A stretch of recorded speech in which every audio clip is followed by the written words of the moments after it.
Okay, so again, ang ating mammography, nag-start siya, na-develop siya, ginamit siya noong mga 1920s, kaya lang yung ginawa nila is, ang ginamit before was high kVp technique. So, pag high kVp, di ba, mas higher ang energy, so it will be more penetrating, and therefore, it will penetrate the soft tissue. And yung nakikita natin is more on bony structures na. Tapos yung soft tissue will be, hindi siya ganun ka-clear ang mga structures sa breast. Okay? That is why hindi siya sumikat ng mga time na yon. And at a later time, so it was renewed, the interest was renewed by Robert Egan noong 1950s. Where gumamit na siya ng low kVp technique and high MAS. And because of that, so it became successful, and also nagkaroon na rin ng mga industrial grade X-ray film. Kaya even until now, ginagamit na natin ang mammography. So mammography is a very sensitive examination, sensitive in terms of discovering the abnormalities even before 1 to 3 years that the signs and symptoms of mammographic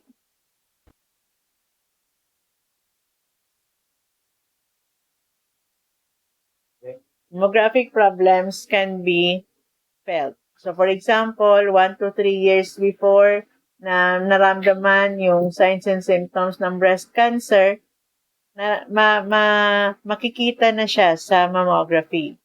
So that is how sensitive it is. Kaya it still contributes, it's still considered as one of the best imaging modality when it comes to detection of breast cancer early. So it is essential in mammography that sharpness, image sharpness, contrast, and resolution are maximized to visualize normal structures as well as the pathology within the breast. So, very, very important na maganda ang quality ng radiograph sa mammography. Hindi lang siya yung bara-barang pagkakagawa, hindi lang siya yung parang katulad ng ginagawa natin sa general x-ray na kapag nakita na ang structures, okay na. Sa mammography, this is very, very important to ensure that we have a high quality image kasi nga, ang aim natin is makita yung mga abnormalities, pathologies sa breast as early as possible. So, kailangan sharp ang image, maganda ang contrast, and also high ang resolution. So, high contrast, high resolution, especially yung ating contrast resolution, and also dapat great din ang sharpness. There are relatively small differences in the absorption characteristics of the structures comprising the breast. So, this means that ang breast tissue, since they are considered soft tissues, when they absorb radiation, so parang almost similar ang characteristics nila, almost the same ang ability nila to absorb X-rays. Kaya ang mga structures, ang mga itsura ng breast tissue, kapag titingnan natin, parang pare-pareho lang. So, kaya kailangan, again, na maganda talaga ang contrast, mataas ang contrast, so that we will be able to see and differentiate the different structures sa breast, kung normal ba siya or pathological. So, this is an example of the breast imaging na ginagawa, and also yung appearance. So, this one here is comprised of denser tissues. This one here sa letter A, so more on fatty tissues. While sa letter C, so heterogeneous, meaning ang composition na is mixed with denser tissues and fatty tissues. While sa letter B, so this is also comprised of scattered fibroglandular density. So sa younger female patients, especially sa mga 40 years old and below, ang breast tissue are more dense. Okay? So sa mga younger patients, younger female individuals, ang breast tissue, so ano pa siya, more on dense tissues compared sa fatty tissue. So, may mga fats na, of course, sa breast, pero hindi pa ganun kadami. And kapag ang breast ay more on dense tissue, hindi siya ganun kaganda ang quality ng image natin when it comes to identifying abnormalities, especially yung mga calcifications sa breast. Bakit? Because the dense tissues, just like what we can see here sa letter D, ito siya, appears radiopaque. Puti siya, maputi.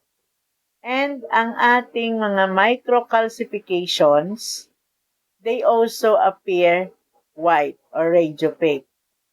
So kung halimbawa, kung ang edad ng babae, let's say 25 or 30, medyo plump pa ang breast nun because of these denser tissues. And kung sakali, halimbawa, kung sakaling merong calcifications na tumubo na, hindi siya agad-agad makikita because ang microcalcifications, as I mentioned, appears also white or radiopaque. And pwede siyang ma-overlap, matabunan, ma-superimpose ng normal denser tissues.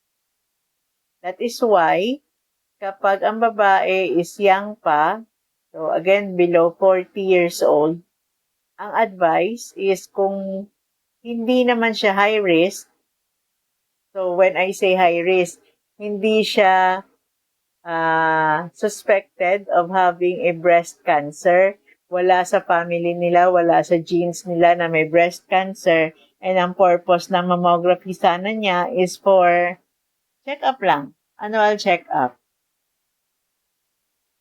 It is not recommended, again, it is not recommended to undergo mammography. So again, let me clarify na kung ang babae ay below 40 years old or younger, hindi advisable na mag-undergo ng mammography because maliit ang chance na makita ang microcalcifications or anomalies or pathology sa breast because pareho ang appearance niya sa breast tissue, sa dense tissue, which is radiopaque. Okay? So, maaring ma-superimpose siya. So, instead, ang recommended na imaging modality is the ultrasound. Okay? So, pag younger patients, ang recommended for breast is the ultrasound. Okay? Pero kung ang babae is high risk, so suspected of having a breast cancer or breast anomaly, or may mga relatives or parents na may history ng breast cancer sa family nila, so recommended siya to undergo mammography. Another reason bakit hindi advisable ang mammography sa mga younger patients that are low risk, again low risk ha, hindi advisable ang mga patients na younger to undergo mammography is that the denser tissues are very sensitive to radiation. So meaning, ang mga denser tissues na to, they are very sensitive to radiation. And there are some reports and researches that have made that have been proven na ang mammography was one of the factors that contribute to the development of breast cancer in some women. So meaning, may mga studies abroad that have proved na wala silang breast cancer. Nagpamamo lang sila like for check-up, and then at a later time, they have developed breast cancer. And isa sa tinuturong reason doon, isa sa tinuturong factors bakit nagkaroon sila ng breast cancer, although walang history ng breast cancer sa family nila, is because daw of undergoing mammographic examination at a younger age. Okay? Sige. So, while kung i-compare natin siya sa breast dito sa letter A, when the female individual becomes older or mature, like 40s, 50s, and above, so yung denser tissues are slowly replaced by fatty tissues. So more on fat na siya. This is why kapag matanda na ang babae, if you have noticed, nagsasag na ang breast dahil more on fat na siya. Wala na halos dense tissues. Okay? And the fatty tissues appear radiolucent. As you can see here sa letter A, radiolucent na siya. Compare natin dito. And because of that, kung merong mga anomalies or merong mga possible na calcifications and other breast pathologies,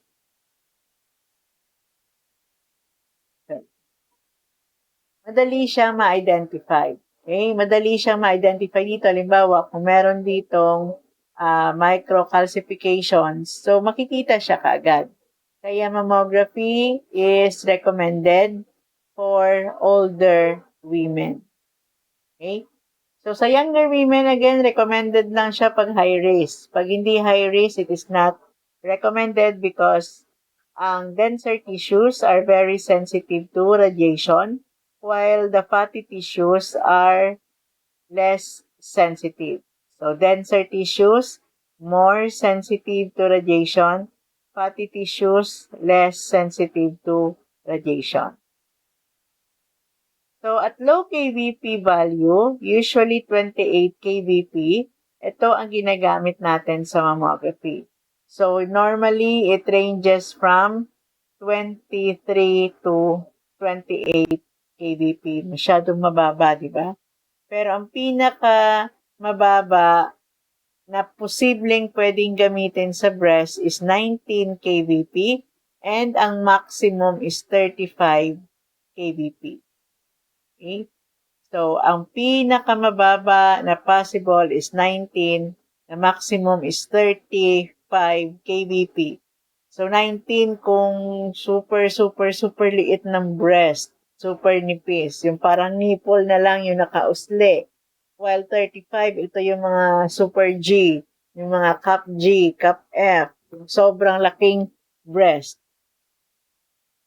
Pero normally, typically, it ranges from 23 to 28, but there are also some other books na sinasabi na 25 to 28. In mammography, radiation dose must be minimized due to the radiosensitivity of the breast tissue, especially yung nabanggit ko, especially for the younger ones that are more on dense tissues pa. So, most common modality used to image the breast is mammography, pero pwede ring ultrasound, as I have mentioned then earlier. Sa mga complicated structures, may mga kailangang makita in detail, ma-evaluate. So, MRI and nuclear medicine can also be used. Among these different imaging modalities for breast, mammography is the most, so as nabanggit ko rin kanina, the most sensitive examination available for detecting small breast cancer, even at an early stage. And kahit wala pang ang signs and symptoms, hindi pa nakakapa yung bukol, for example. So, 1 to 3 years before that, so mammography is very helpful to detect this breast anomaly. In 1992, the U.S. government mandated the regulations in the Mammography Quality Standards Act or yung ating MQSA.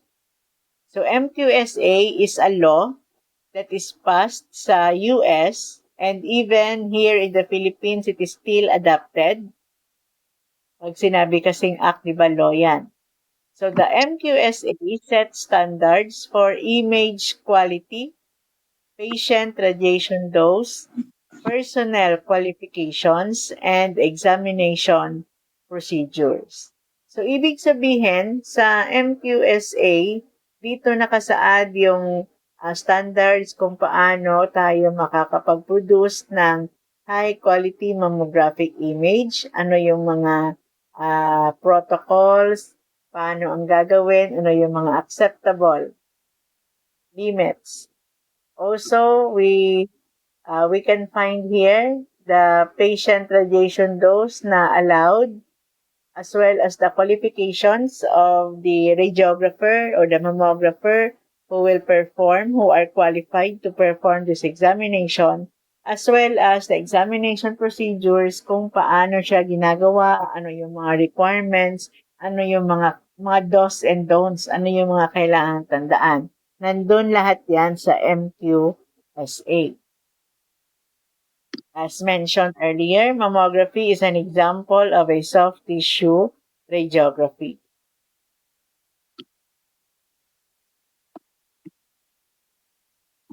So as a distinct type of radiographic exam, mammography was first attempted in the 1920s as mentioned earlier.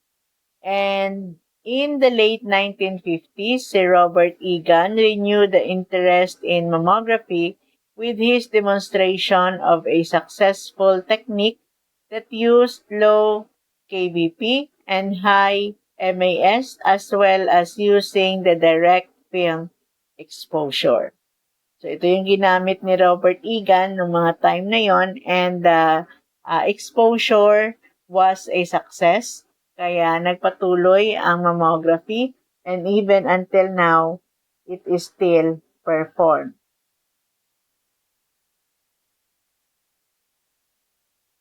So the breasts are specialized organs which are located on the anterior chest wall. Of course, we already know that. The female breast is more developed compared sa male breast because the primary function of the breast is to produce milk for nutrition of the infant and the baby. So, ang primary purpose ng female breast is to produce milk for lactation for the nutrition of the infant and the baby. Inside the breast, there are lots of glands which grow and develop during puberty and until maturation. Kaya nag-iiba ang size, form, shape ng breast ng babae from bata pa lang siya, preteens, teenager, and then puberty, teenager, hanggang mag-mature siya because of the different glands that are found in the breast that also develops.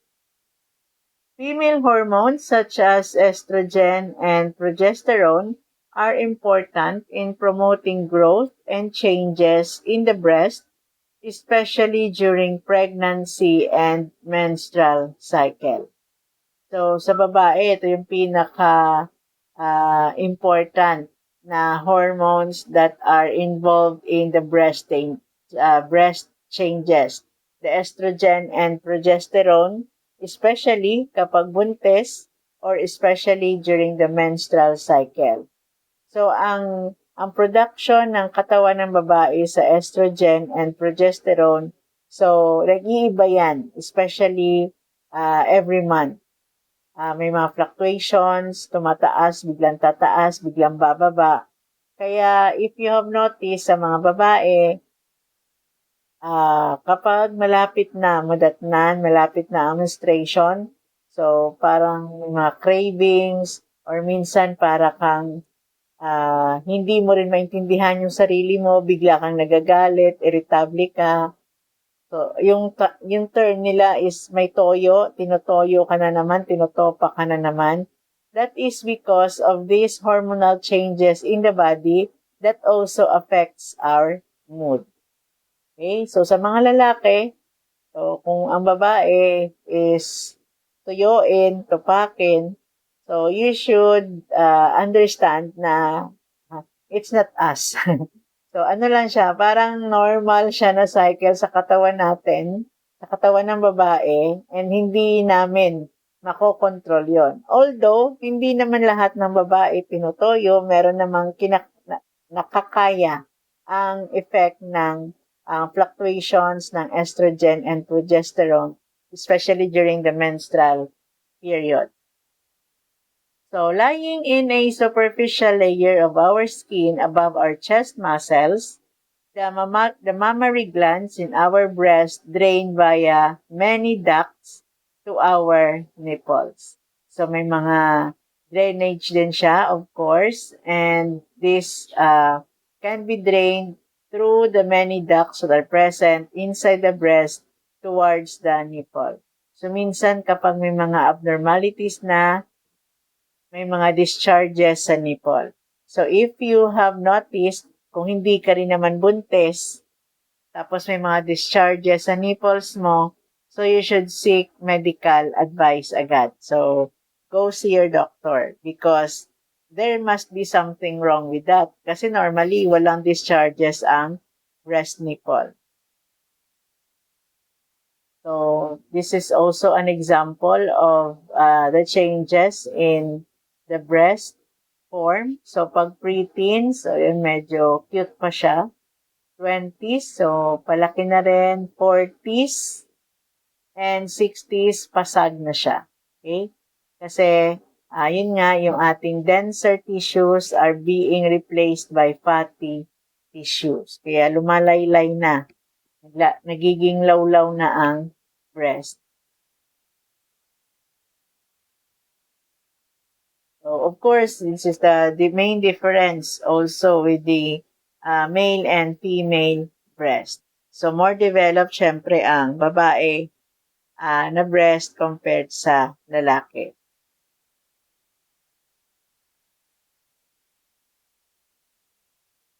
So, ang ating mammary glands, again, so, ito yung main na reason, main hormones that contributes to the changes to the growth of the breast, the estrogen and the progesterone, while sa lalaki, they have this testosterone.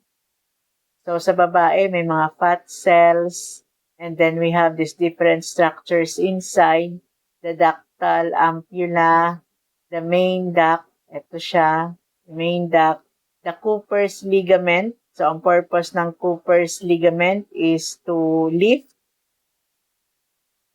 para hindi lumaylay ang breast, para kumbaga nakatayo siya. And later, kapag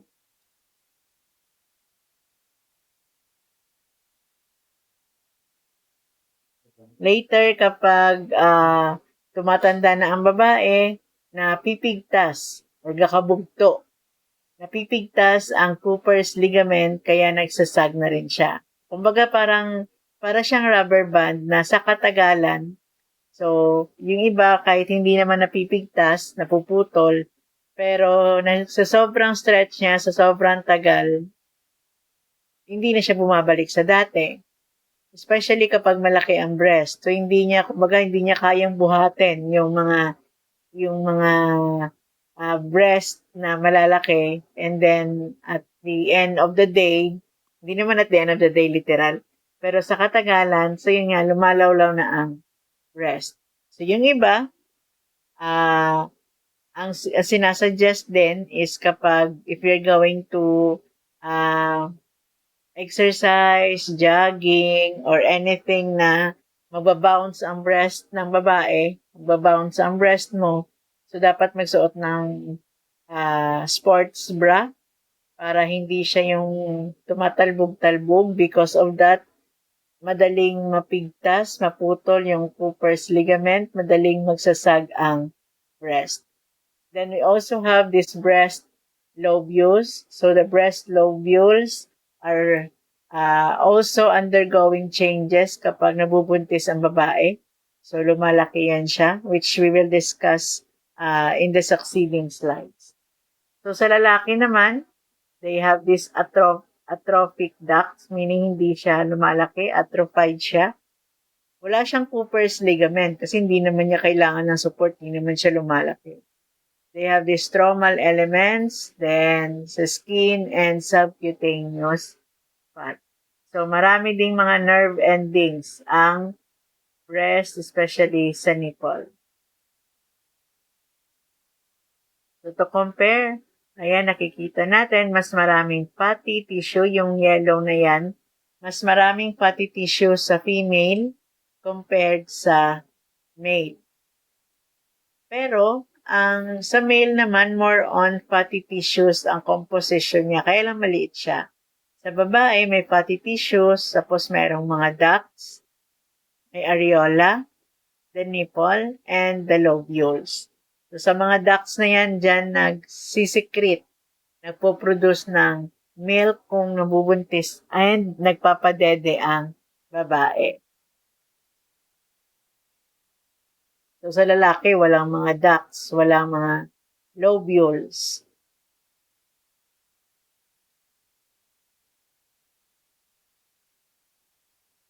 So, there is a dark circular layer around the nipple, which is called the areola. So, ang areola, nag-iiba din ang color. There are color changes in the areola from the pre-teens hanggang teens or puberty hanggang mag-mature. So, at first, ang color niya ng areola is light. So, hanggang nagiging pinkish, later nagiging light brown, dark brown, and later, lalo na kapag nabuntis or nagpapadede, nagpapasuso, so nagiging black siya or very dark brown. So it is important for women to understand the normal anatomy and function of the breast so that any abnormalities can be detected and treated. So it is very important for us sa mga babae na alam natin yung normal anatomy ng breast natin para kung sakaling may mga breast changes na even subtle or even maliit na changes lang or minor changes, we will be able to identify it para maagapan siya. Para makapagpa-check up kaagad ng mas maaga and hindi na lumala pa. Okay? Kasi kung hindi tayo familiar sa normal anatomy ng breast natin, yung mga bukol, yung normal na bukol, normal na changes kapag padating na ang menstruation, so we might miss detecting these abnormalities at an early stage. And later, magugulat na lang tayo na malala na pala siya, hindi natin napansin. This is why it is also recommended that once a month, so we do this self-breast check-up. The breasts are medically known as the mammary glands. So mammary glands is the medical term for the breast. They are made up of lobules, the milk-producing glandular structures, and a system of ducts that transport milk to the nipples.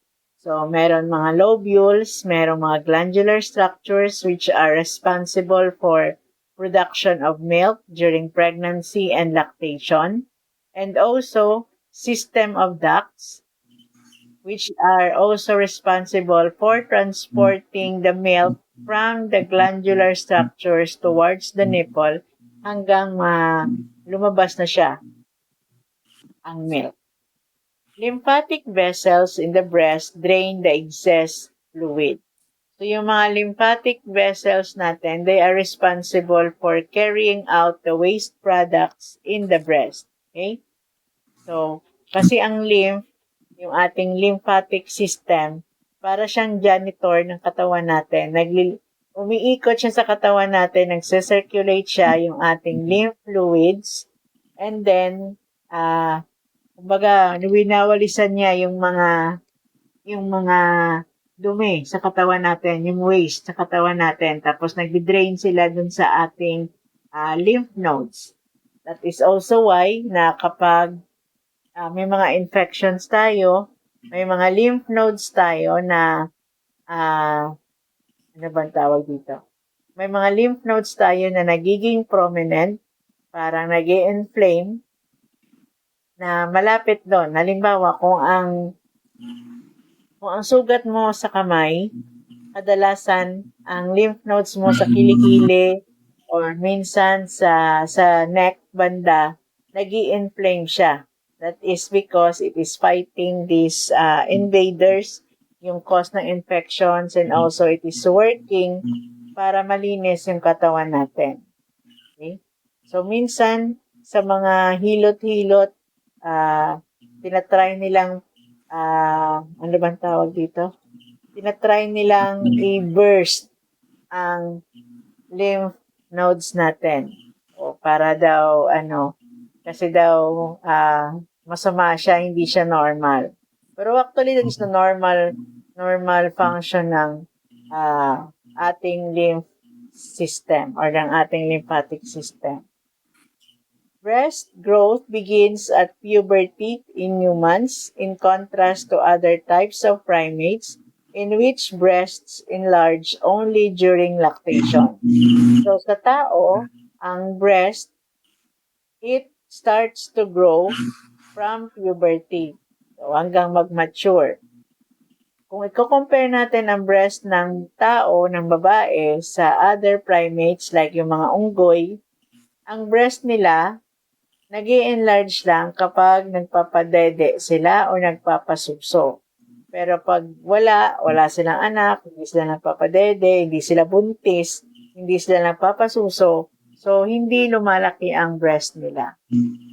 Then after nilang magpasuso, kung hindi na sila nagpapadede, wala nang milk, matanda na yung anak nila, so bumabalik naman sa normal shape ang breast.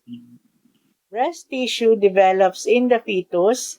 So, habang sa tiyan pa lang, as a fetus, i-develop na ang breast along the so-called milk lines, which extend from the kilikili papunta sa singit. So, from the armpit to the groin.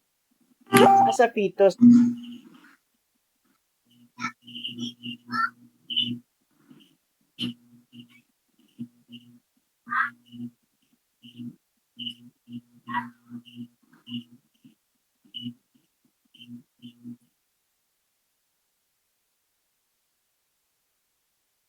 so we have again these lymph nodes. Yan. So, dyan nagde-drain ang mga excess lymph fluids natin. So, we have these lobes of the mammary gland which contains the alveoli. Alveoli are the basic unit of the breast. Then we have the areola, of course, the nipple, the lactiferous sinus, and the lactiferous duct. So, may mga purpose yung mga yan, which I will discuss sa next slide. Female breasts are rarely symmetrical. Ibig sabihin, ang breast ng babae, hindi pantay. Hindi siya magkasinlaki ang left and right. So, may ibang breast katulad nung napakita ko kanina sa mga first few slides, may ibang breast na yung isa is malaki, yung isa is maliit. Meron ding yung iba mas mataas, higher than the other. May isa namang tabingi, yung isa is perfect, parang pointed siya. Meron namang sa baba naman siya, naka-point siya sa baba. So iba-iba ang size, shape, and form ng breast and rarely symmetrical. So, parang the same din sa lalaki. Ang testes ng lalaki, hindi rin naman yan symmetrical. Yung isa mas malaki kesa sa kabila. Or yung isa is mas mataas ang posisyon niya compared sa isa. Okay? So in most cases, kadalasan daw, a breast is usually slightly larger or smaller than the other, or higher or lower than the other, or of different shape to the other side. So, kadalasan, ang sabi ko nga, yung isa malaki, yung isa maliit. Yung isa naman mataas, yung isa naman mababa. Yung isa naman, iba yung shape, pabilog. Yung isa naman pointed.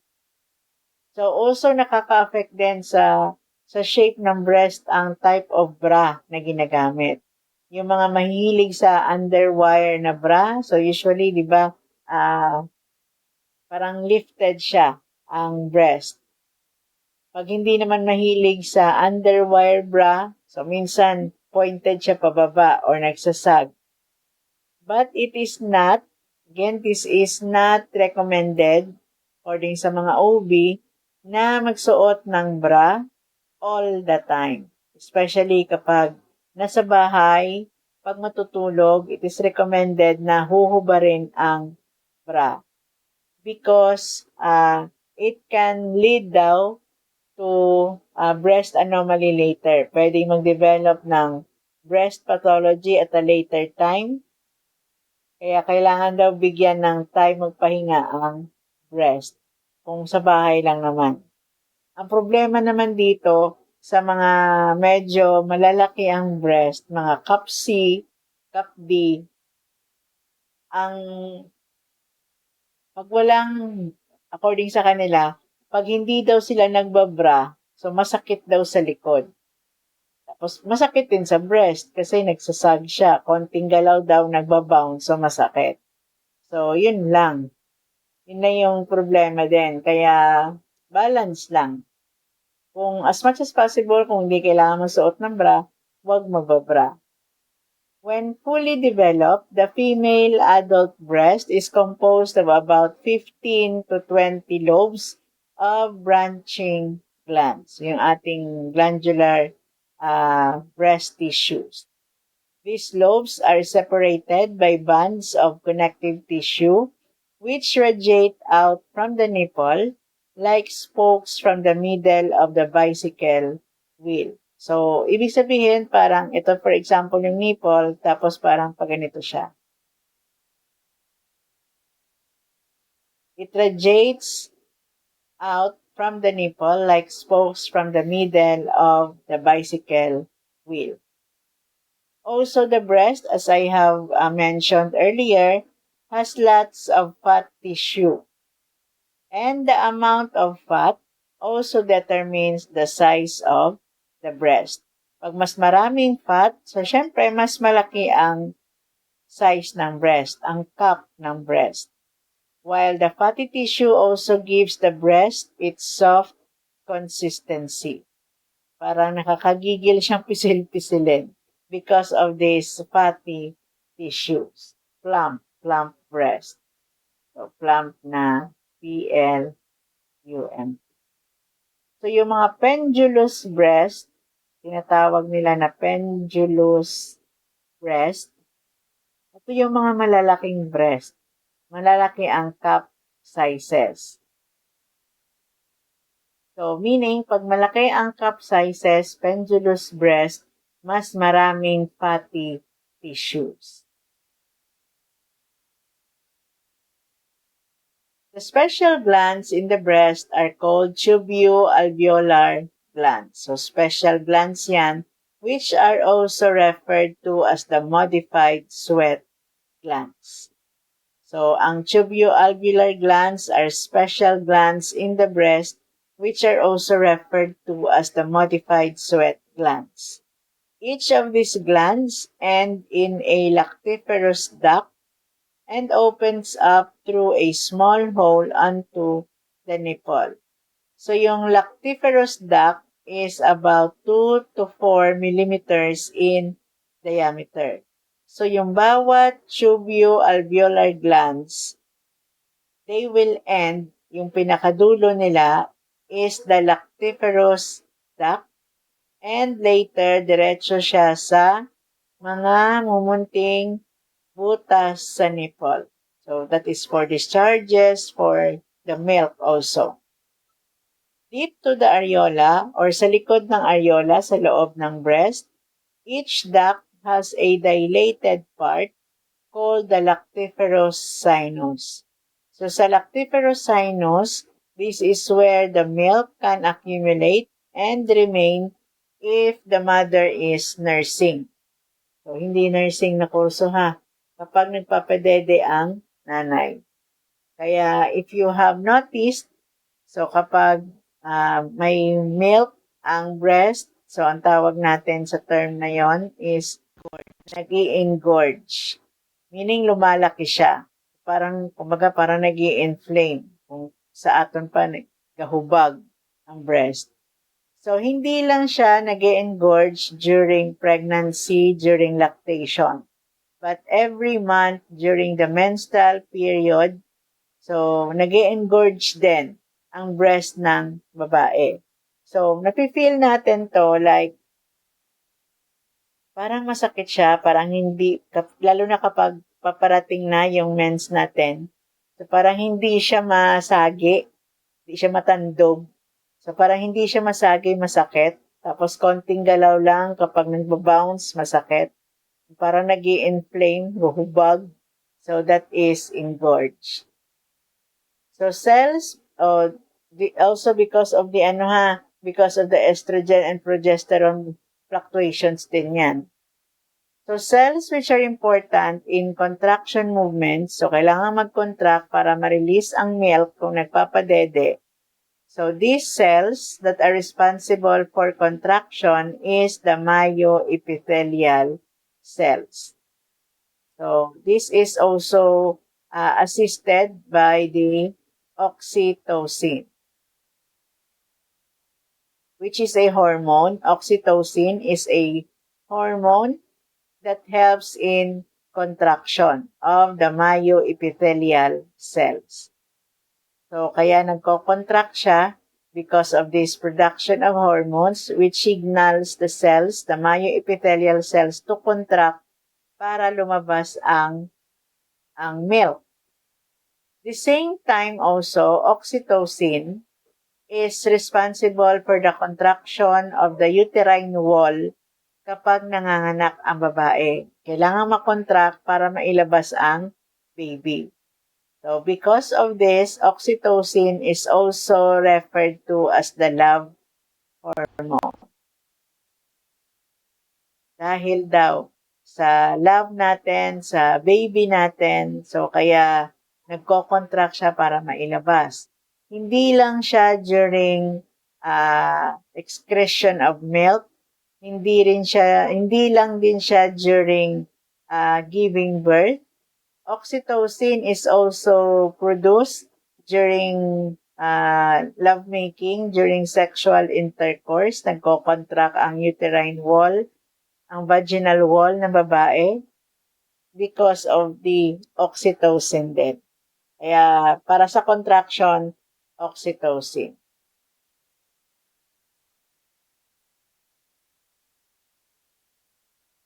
So next, the nipple and the areola structures and function. So it is also very important for us to understand na may mga functions ang nipples and areola.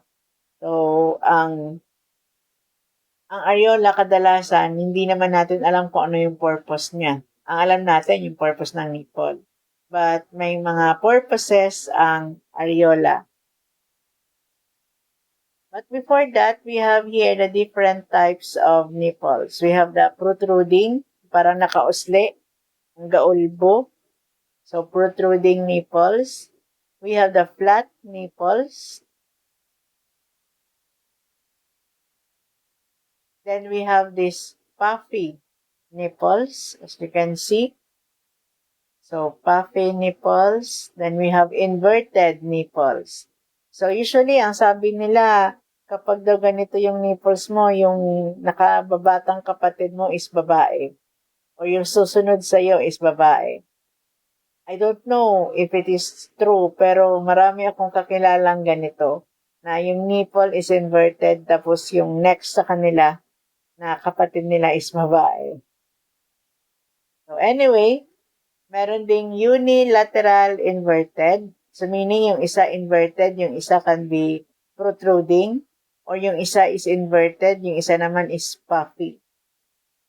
Or yung isa is flat, yung isa is inverted. So hindi siya pantay. Meron naman mga bumpy nipples na sa gilid niya, yung areola niya, maraming mga bumps. Meron ding hairy nipples. Actually, it's not the nipple that is hairy, ha? It is the areola. Because nipples are hairless. Hindi tinutubuan.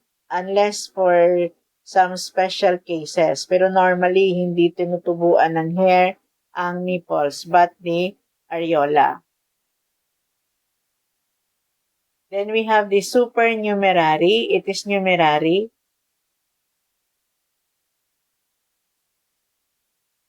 So, may mga extra nipples. So, this is very, very rare. Pero, nangyayari. May mga instances. So, kadalasan, accessory lang talaga siya. Wala naman siyang function. Hindi rin siya nakakonect. Wala siyang mga nerve endings. So, the nipple and the areola are the darker areas of the breast. As you can see here sa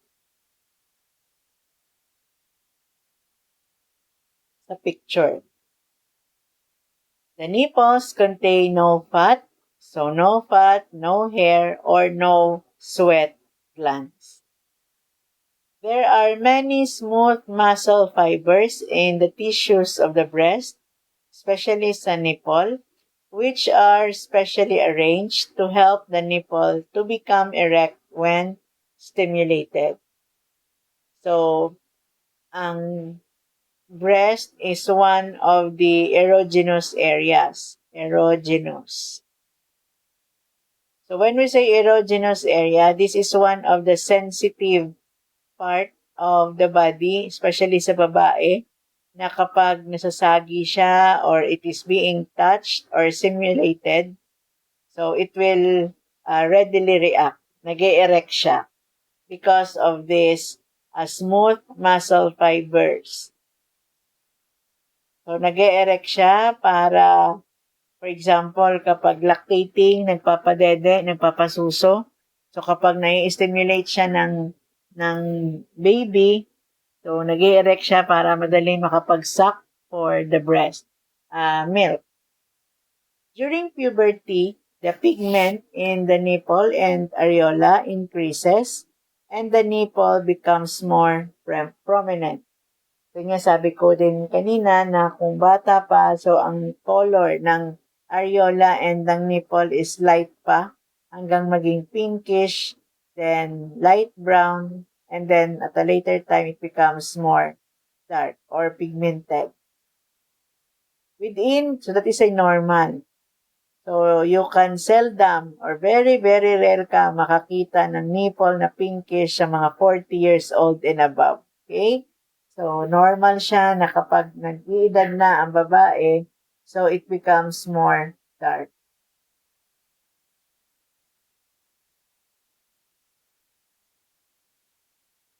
So, within the areola, there are sebaceous glands, sweat glands, and modified mammary glands.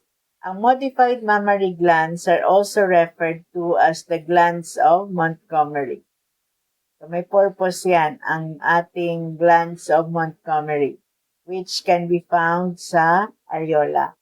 Okay, so sa areola, merong sebaceous gland, merong sweat glands, and merong modified mammary glands. So sebaceous glands, so these are responsible for the production of oily material or sebaceous material to keep the nipple lubricated. Kasi kapag walang lubricant ang nipple, especially kapag nagpapasuso, so nagiging dry siya and madali siya magbitak-bitak and magkakasugat ang nipple. So that is avoided because of the sebaceous gland that produces the oily material. So sweat glands, of course, for the sweat. Then we have this modified mammary glands. Ito yung mga bumps. Ito. So these glands produce small elevations on the areolar surface. Ito yung ating mammary glands, modified mammary glands or glands of Montgomery. Ito yung mga bumps. Ito, yung mga bilog-bilog dyan sa areola. So again, the sebaceous glands enlarge during pregnancy and secretes oily material which acts as a lubricant for the areola and nipple. Para again, hindi nga siya magbitak-bitak, hindi siya madaling magsugat.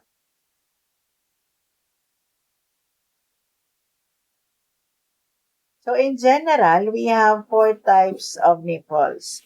Pero since nag-evolve din sila, so it can be as many as 8 types. Yun yung nabanggit ko kanina, yung mga types ng nipples natin, yung protruding, yung puffy, yung inverted, unilateral, then we have the flat, and so on. Yung mga supernumerary.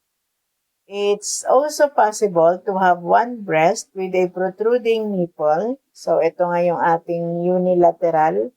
And the other with an inverted or unilateral inverted. Making a total combination of nipple types up to 8.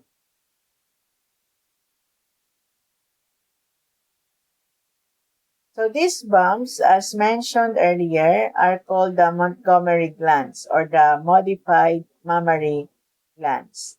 Although the scientific name is actually areolar glands.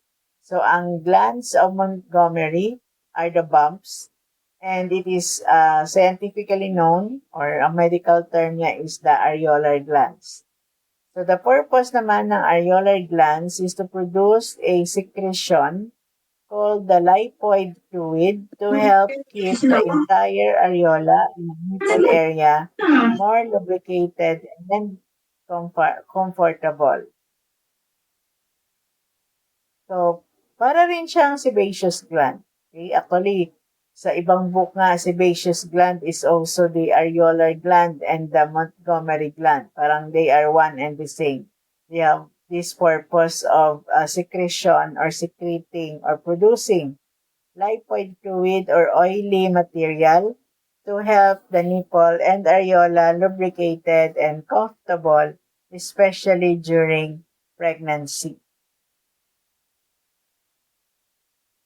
For the vasculature of the breast, so we have also meron tayong blood supply dyan, which are supplied by the arteries and the veins. So arteries, of course, they carry oxygen-rich blood or oxygenated blood from the heart towards the breast, towards the chest wall and the breast. While veins naman carries the deoxygenated blood back to the heart.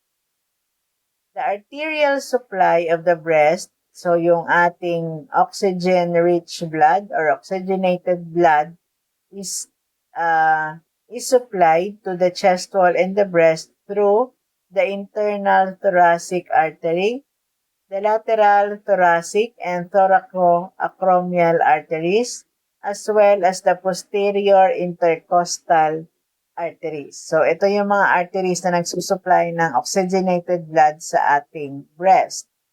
While the venous drainage, so yung mga deoxygenated blood, is mainly they drain through the axillary vein, so sa axilla, sa armpit, while some drainage occurs through the internal thoracic veins. So mostly, yung mga deoxygenated blood, so they are drained sa axillary area, tapos konti lang yung nadidrain naman dun sa internal thoracic veins. So we have here So, ito yung ating axillary arteries. We have the lateral, ito, thoracic artery. Then we have the thoracodorsal artery here sa likod banda. Then we have the anterolateral intercostal perforators. This one. So, then the medial intercostal perforators. Then internal thoracic perforating branches. Ayan. Then internal thoracic artery here. Then thoracoacromial arteries here. And we have here the subclavian arteries. So these are the arteries that will produce or that are carrying in oxygenated blood from the heart. As for the lymph, so drainage of the lymph, so kapag sinabi nating lymph, this refers to a clear fluid that travels through the body's arteries. So clear fluid siya, and then it circulates through the tissues to help clean them.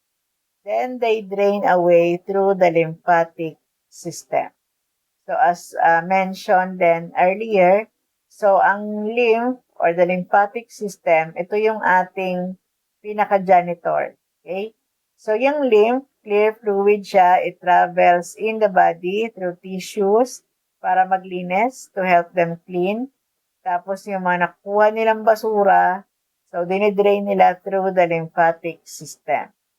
Kaya kapag marami ng waste dun sa ating lymphatic system, tapos hindi siya na-excrete ng katawan natin ng mabuti, so at a later time, this can also cause problems with the lymphatic system which will affect our immune system.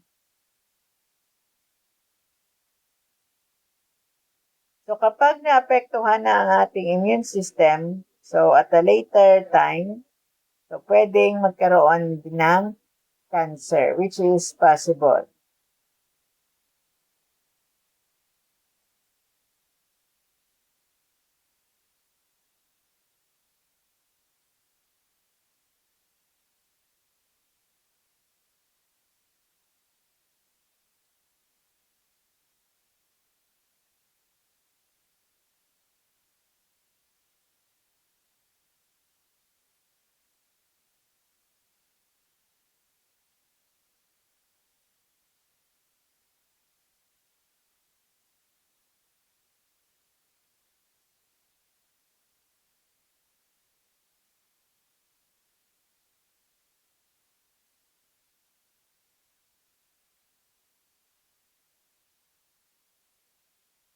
So, through the breast, so ang drainage ng ating lymph through the breast is very important, especially in metastases involving the breast cancer cells.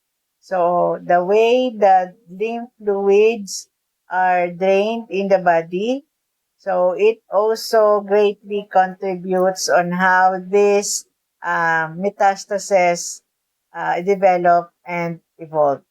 Okay, so dapat normal ang drainage ng ating lymph sa ating lymphatic system.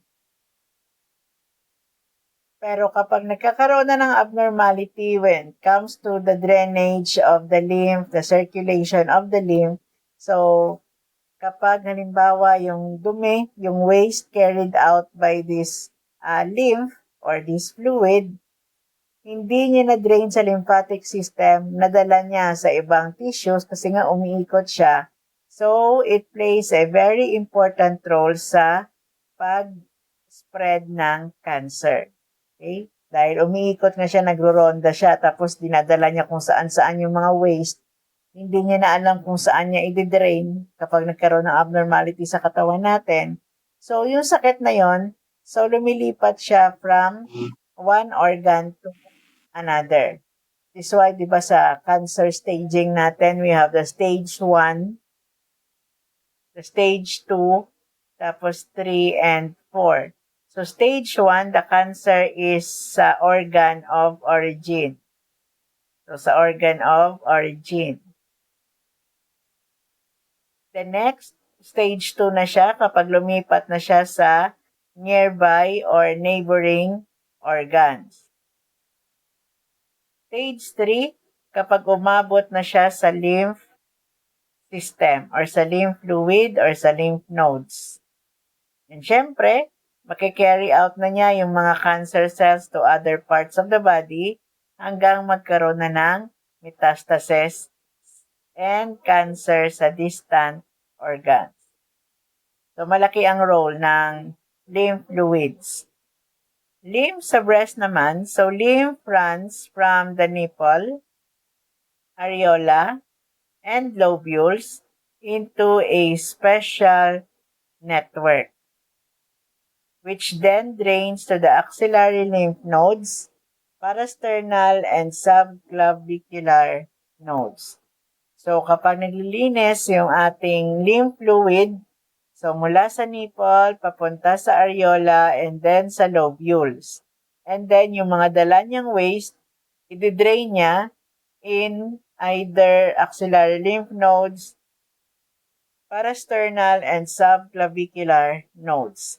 Pero kadalasan, that is about mga 75%, nagde-drain siya sa axillary lymph nodes. So, about 75% ang drainage ng waste sa axillary area. And this is also one of the reason why ang breast cancer kadalasan nagsisimula siya sa axillary area. Okay? So this is also one of the reasons bakit kadalasan ang breast cancer, kadalasan ang location niya is nasa axillary area.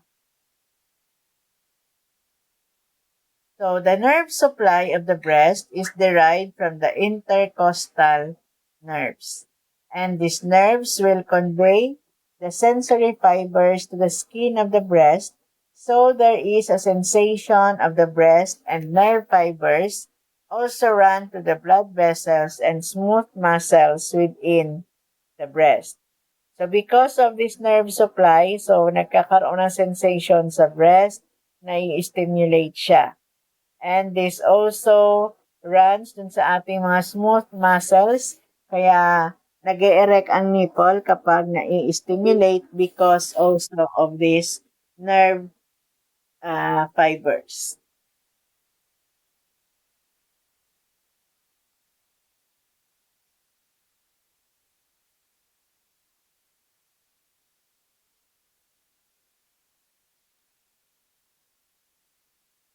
So breast changes during pregnancy.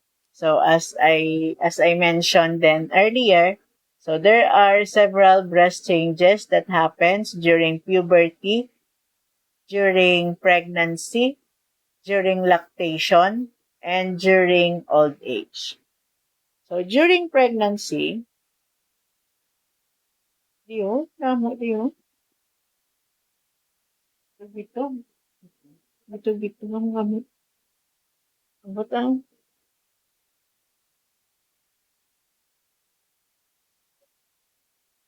bitog. Duluman naman da. Damo.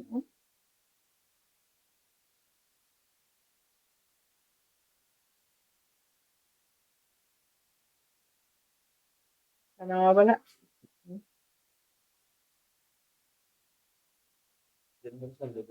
Wala na hina ko na diyo kapsol. Ano tubig din?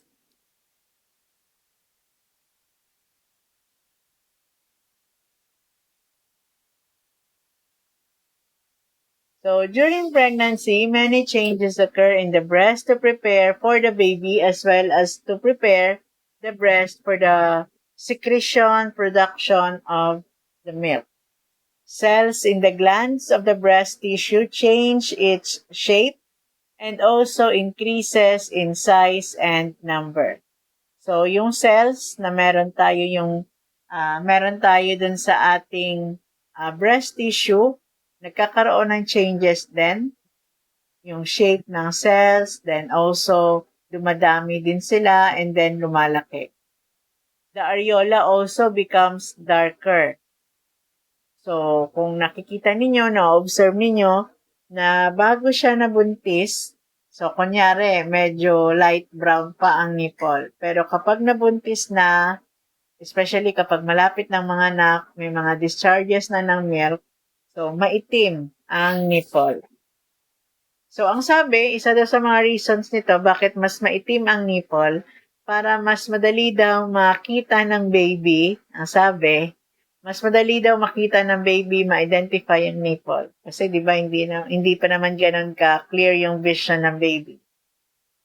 So later in pregnancy, subsequent increases in breast size occur through cells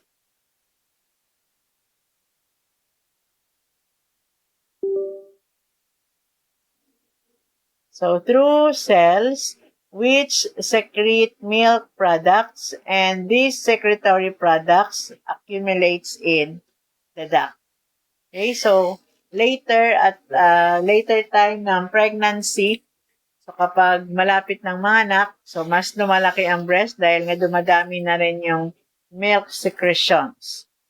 Nag-accumulate na, so kadalasan nag-discharge na ng milk ang nanay, especially kapag malapit ng mga anak, may mga discharges na ng milk, ng colostrum, and also masakit na rin siya dahil sobrang dami na ng milk accumulated.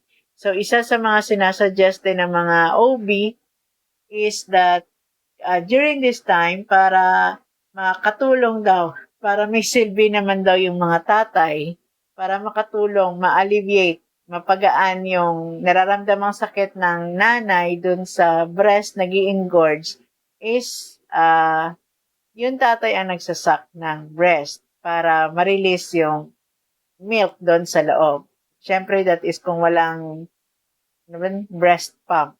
Okay? So, kung walang tatay, so breast pump. Kung meron, hayaan mo magkaroon naman siya ng role sa buhay mo, sa panganganak, para masabi naman niyang nagkaroon siya ng parte sa paghihirap mo sa pagbubuntis.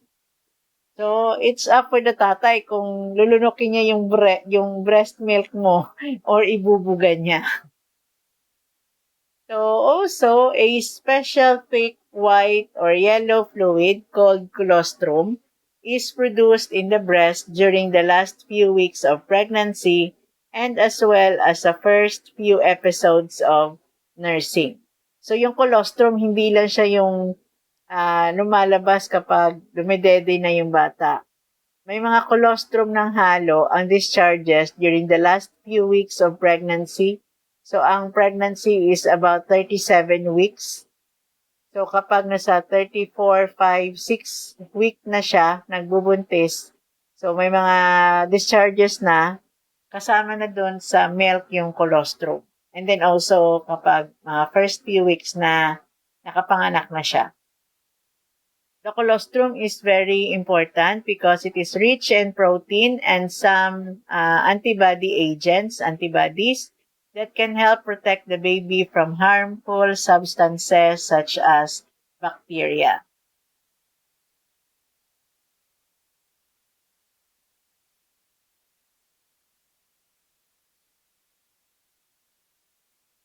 So, common breast changes during pregnancy. So, sore breast. So, ito yung engorged breast. So, masakit. Darker and larger nipples. Growing breast. And may mga leakage na ng milk and colostrum. May mga discharges na. Then, for hormonal regulation effect on breast. During puberty, growth and development of the breast occurs because of the production, because of the presence, the fluctuations, the changes in the estrogen and progesterone hormones in the body. So basically, ang nangyayari sa breast ng babae, mga changes during puberty, growth, development, pregnancy, teenage years, maturity, most likely that is because of the hormones that are referred to as estrogens and progesterones.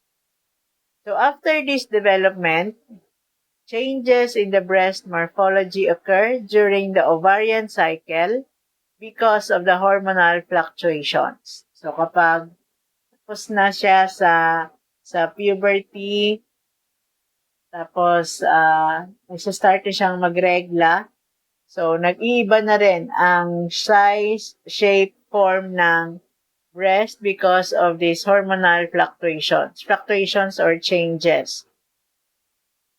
During pregnancy, estrogen and progesterone produced by the corpus luteum will stimulate the proliferation or production or paglaki ng breast. Okay? So, lumalaki ang breast because of the estrogen and progesterone produced by the corpus luteum during pregnancy. So, additional siya na source, kumbaga, ng ating estrogen and progesterone. Prolactin, produced by adenohypophysis. Then, the somatomamotropin, produced by the placenta. And the adrenal corticoids also play a role during pregnancy. So, ito yung mga additional na hormones na napuproduce ng katawan ng babae kapag nabubuntis. The prolactin na galing sa adenohypophysis, yung somatomamotropin na galing sa placenta, and adrenal corticoids. So, after delivery, levels of circulating hormones, ito yung mga hormones na ito, decreases with the generation of the corpus luteum and the placenta. So, after makapanganak ng babae, dahil unti-unti na rin mawawala ang corpus luteum, nag-a-appear lang siya kapag buntis. Unti-unti nang nawawala ang corpus luteum, bumababa na din ang level ng progesterone and estrogen. And also dahil nawawala na rin yung placenta, so bumababa na rin yung prolactin, somatomamotropin, and adrenal corticoids. Because of this, nagkakaroon ng greater changes inside the female body. Kadalasan, yung iba, after pagkapanganak, nagkakaroon ng postpartum depression. Dahil biglaan ang pag-fluctuate, ang pagbaba ng mga hormones na ito. So, kumbaga, yung ibang babae, hindi kinakaya yung changes sa loob ng katawan. Kaya parang nadidepress sila, or minsan nagiging insecure, irritable, or nabughat ng hinahambal nila. So,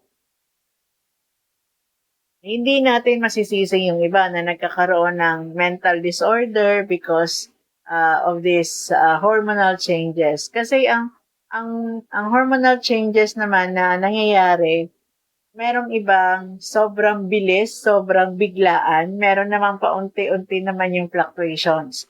Yung ibang paunti-unti ang fluctuations, so at least nagkakaroon ng extra time yung babae to adjust.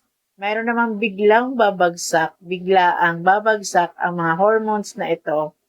So, kumbaga, hindi siya nakapag-prepare, nagulat siya, kaya nagkakaroon ng mental breakdown, nagkakaroon ng postpartum depression. Kaya it is very, very important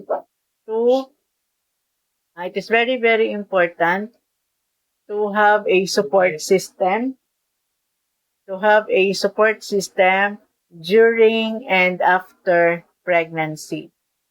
So, hindi lang sa asawa, kahit sa family or sa friends. Para at least you will have someone to talk to, especially kung nade-depress ang babae, especially kapag nagiging insecure siya. So, isa din sa mga reasons niyan na nagko-contribute din sa mental stress ng babae pagkapanganak, is syempre yung partner nila, yung asawa nila.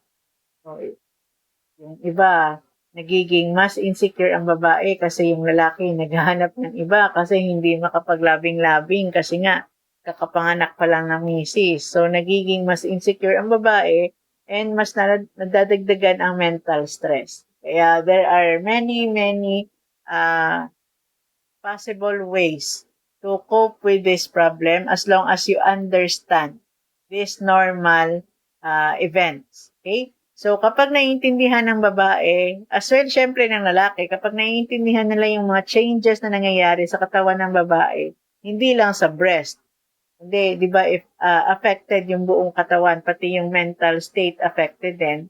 So, they will be able to cope with these challenges, with these problems, when they are in this situation. So, increased size of breast during pregnancy is very obvious. Marked hypertrophy and proliferation of the ducts because of the additional source of estrogen and progesterone. So, lumalaki ang breast, pati yung mga ducts niya lumalaki din. Vascularity is also increased. So, kapag buntis ang babae, lumalaki ang breast. So, nakikita natin maugat na siya. So, nagiging prominent yung mga veins niya and arteries and other mga ugat-ugat. That is because of additional supply of the blood. Kasi lumalaki yung breast. Also, the nipple becomes larger, erectile, and deeply pigmented. So, lumalaki ang nipple. Siyempre, kasama ang areola. Hindi naman pwedeng nipple lang ang lalaki. Kasama ang areola, tapos erectile na ang nipple. This is to prepare na kapag nanganak na siya, so prominent ang nipple, madaling makita, mahanap ng baby para sa suckling, para dumede, and deeply pigmented na siya, maitim ang nipple tsaka areola.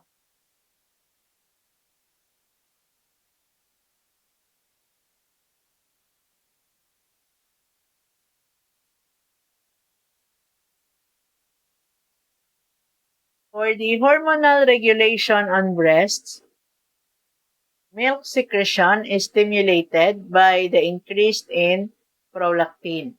Prolactin, so kanina sabi ko, ang prolactin is produced by the adenohypophysis. It is a neurohormonal response to suckling.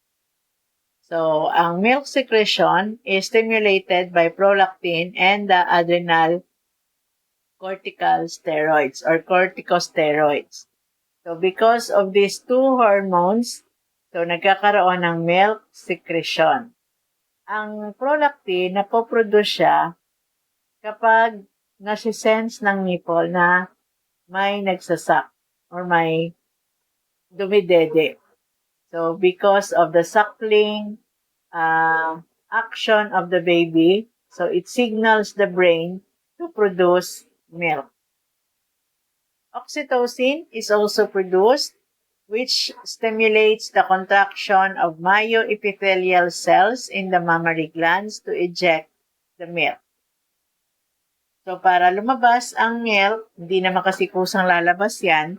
So, there must be contraction, and this is through the help of oxytocin, which stimulates the myoepithelial cells to contract para mag-eject ang milk.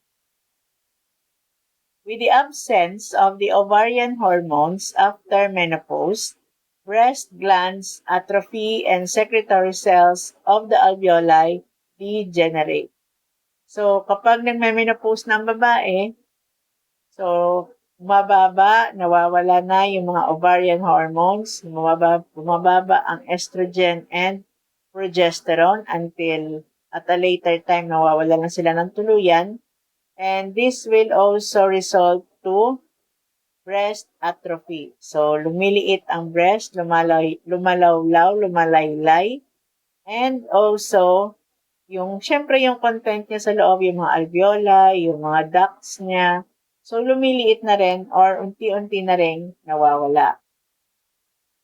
So, this can also starts to occur during the premenopausal or the perimenopausal area. So, perimenopausal stage. So, perimenopausal stage. So, this is a stage in a woman's life na unti-unti na niyang nararamdaman yung changes sa katawan niya, especially 45 above, 50s.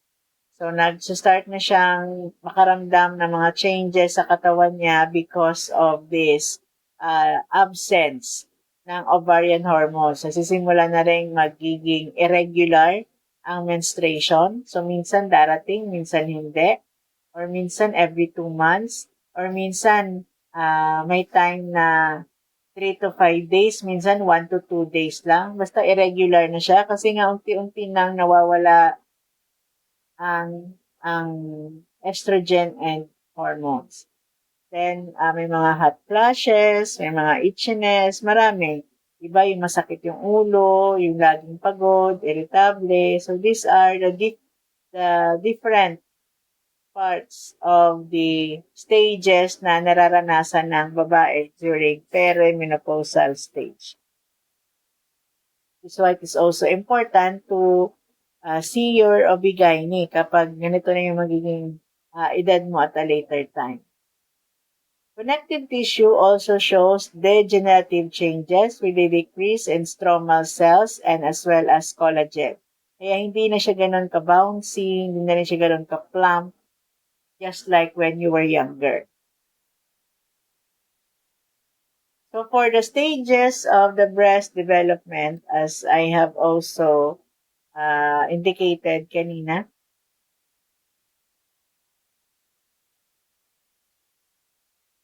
so from the child, so syempre maliit pa yan. Unti-unti na siya nagde-develop sa pre-puberty. Ayan, unti-unti na rin lumalaki. Pag early puberty, nagkakaroon na rin siya ng size, na shape, nagbabago na rin. Late puberty, so nade-develop na rin pati yung nipples, areola, and hanggang maging adult.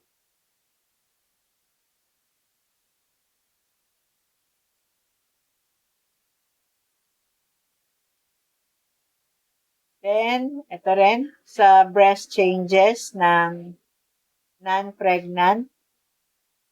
Ito yung normal na sizes ng mga sinuses, alveoli, lobules. Pag pregnant, unti-unti na siyang lumalaki. Tapos as you can see here, may mga unti-unti na rin mga ugat na nakikita. Yung vascularities niya. And then pag lactating, so marami ng milk secretions dito.